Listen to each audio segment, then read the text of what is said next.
The idea that they were all giant, because that's one that you Okay. always hear. You always hear this thing of like the Vikings being Hmm. giant humans, Yeah. fucking a foot taller than everyone else. Uh, Um, so I haven't looked into the average height of Scandinavians in the Viking Age. This is also an iffy picture, right? Because um,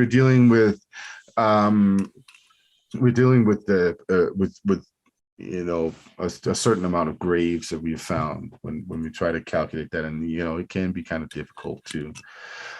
Sometimes it's even difficult to figure out the gender of a person that was mhm.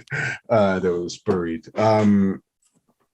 But if I remember correctly, the height of an individual living in the town of Hilleby, which was the largest urban center or whatever you want to call it. I mean, it corresponds to what is essentially a village today. Maximum 4,000 people, I think.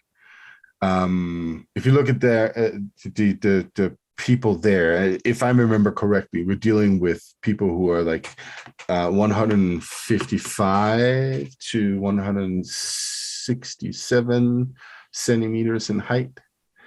So that's what.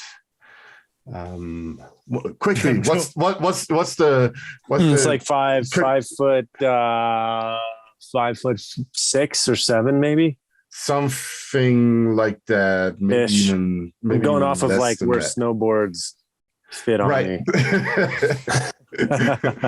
So I mean, that doesn't sound like particularly tall people. 162 is like chin height on me. 163 centimeter snowboards like right here on me, and I'm 6'1".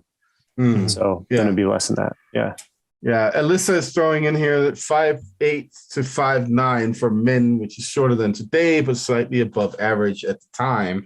That sounds about right. Um, and and so the idea that these Scandinavians and people from the north in general, it's not just Scandinavians, that they're like wicked tall, actually comes from Roman literature. Mm. I think we get one of the first examples of it. In the descriptions of Marius's campaigns against the Teutons, who are like said to be tall, and then you also get it with the Gauls. You get it with several peoples, that the Romans conquer, and it's because the Romans conquered them, right? It's like, hey, we kicked these people's tall asses, right? And it always sounds cooler that you beat some giant dude up than Yeah, of somebody who course. is like a foot shorter than yourself. And Every so person I've ever fought is 6'5". Every one of them. right. I even fought somebody who was like 7 feet once, and he had like a giant head What? and hair between his teeth, and Probably, yeah. so like what it is a literary trope that we get about peoples in the north in general, and as the literature moves with literary production moves farther north in medieval Europe, then it's also attached to some extent to Scandinavians. So that's really more what it is than them being particularly so much taller than other people. Okay, what about them all being blonde? That's another one. Because Them all being that's blonde. the image, isn't it? The image is the tall blonde Viking. Right.